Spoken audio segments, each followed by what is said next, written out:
좋은 날입니다. 오늘도 말씀 안에 승리하는 하루 되시기를 기도하겠습니다.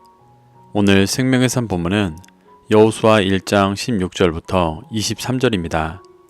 오늘 본문에서는 여호수아 군대가 정복한 가나안의 영토를 정리하고 아낙 자손을 진멸한 일에 대해 말하고 있습니다.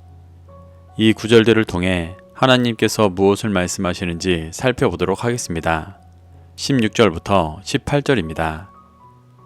여호수아가 이같이 그 온 땅, 곧 산지와 온 네겝과 고센 온 땅과 평지와 아라바와 이스라엘 산지와 평지를 점령하였으니 곧 세일로 올라가는 한락산에서부터 헤르몬 산 아래 레바논 골짜기의 바알갓까지라.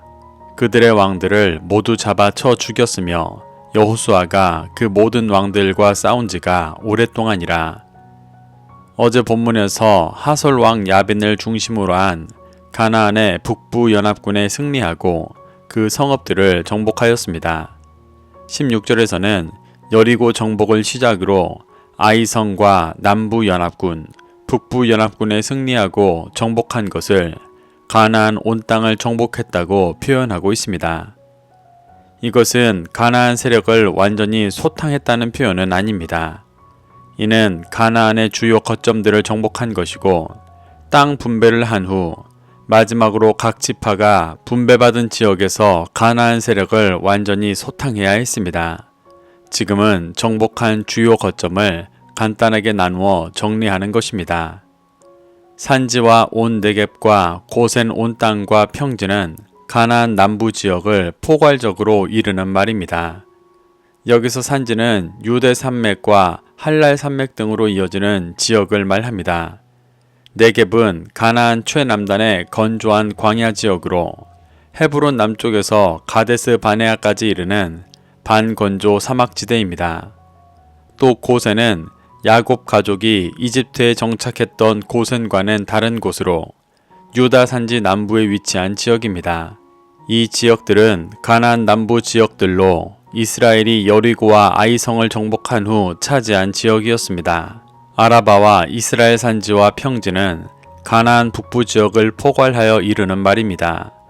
여기서 아라바는 갈릴리 호수에서 요단강을 따라 사해를 지나 홍해의 아카바만에 이르는 긴 계곡지대를 말합니다.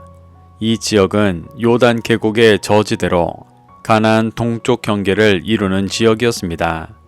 평지는 요바에서부터 가사까지 해안을 따라 길게 형성된 세펠라 평원을 말합니다.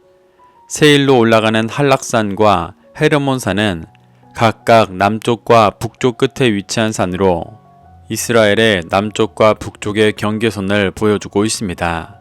여호수아는 하나님의 인도하심을 믿고 의지하여 가나안의 북쪽부터 남쪽까지 모든 가나안 왕들을 싸우고 잡아 죽이며 정복하였습니다. 18절에서 오랫동안 이 일을 했다고 기록하고 있는데 이 시간을 보통 7년의 시간으로 봅니다. 여호수아는 이 세상이 창조되는 7일의 시간과 같은 7년의 시간 동안 가나안을 어둠에서 빛으로 인도하여 새롭게 하고 있는 것입니다. 19절부터 20절입니다.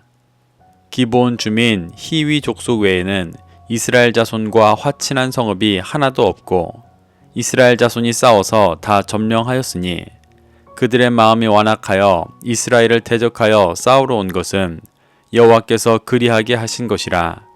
그들을 진멸하여 바치게 하여 은혜를 입지 못하게 하시고 여호와께서 모세에게 명령하신 대로 그들을 멸하려 하심이었더라. 성경은 기브온 주민 히위 족속 외에는 이스라엘 자손과 화친한 성읍이 하나도 없고 이스라엘 자손이 싸워서 다 점령하였다고 말하고 있습니다. 이스라엘이 하나님의 능력으로 출애굽하여 죄를 진멸하는 모습을 보여주었고 광야에서 40년간 연단받는 시간 동안 하나님의 역사하심과 인도하심을 보았음에도 기브온 주민을 제외한 모든 가나안 주민들은 아무도 이스라엘과 화친하여 하나님의 구원 안으로 들어가지 않았습니다. 20절에서는 하나님께서 그리하게 하셔서 그들의 마음이 완악해졌고 이스라엘을 대적하여 싸웠다고 말하고 있습니다. 이는 하나님께서 가나안 주민들의 마음을 일부러 완악하게 하셔서 이스라엘과 싸우게 하시며 심판받게 하신 것으로 오해할 수 있지만, 이는 하나님께서 하나님의 은혜의 손길을 계속 거부하는 자들의 마음에서 하나님께서 손을 떼시고 그들의 육신의 정욕대로 하도록 내버려 두신 것을 표현하는 것입니다.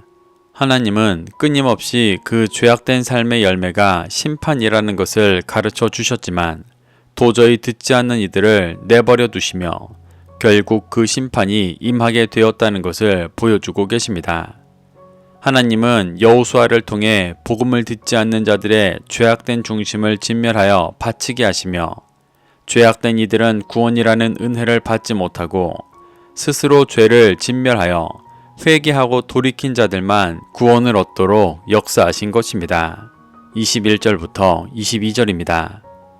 그때 여호수아가 가서 산지와 헤브론과 드빌과 아납과 유다 온 산지와 이스라엘의 온 산지에서 아낙 사람들을 멸절하고 그가 또 그들의 성읍들을 진멸하여 바쳤으므로 이스라엘 자손의 땅에는 아낙 사람들이 하나도 남지 아니하였고 가사와 가드와 아스도데만 남았더라. 21절에서 말하는 그때는 18절에서 말한 7년의 시간을 말합니다. 그 시간 동안 여호수아는 아낙 사람들을 멸절하고 그들의 성읍들을 진멸하여 바쳤습니다. 아낙 자손은 민수기 13장에서 출애굽한 이스라엘 백성들이 처음 가나안을 정탐할 때 보고 두려워했던 거인 족속입니다. 민수기 13장 33절에서는 이들을 창세기에 하나님의 아들들과 사람의 딸들 사이에서 태어난 네피림의 자손이라고 기록하고 있습니다. 사람의 딸이란 이 세상의 육신의 정욕을 쫓는 자들로 하나님의 아들들이 육신의 정욕을 쫓아 타락하여 그녀들과 함께 낳은 열매가 네피림이었습니다. 그리고 아낙 자손들은 그 네피림의 후손으로 이 세상의 정욕을 쫓아 죄와 비진리 가운데 있는 자들의 대표적인 모습인 것입니다. 처음 출애굽했던 이스라엘 백성들은 그 중심이 여전히 세상에 속하여 그들을 두려워하였지만 여호수아 군대는 오랜 연단의 시간을 지나 거룩한 제사장 나라의 군대가 되었기 때문에 그들을 두려워하지 않고 진멸하여 바쳤습니다.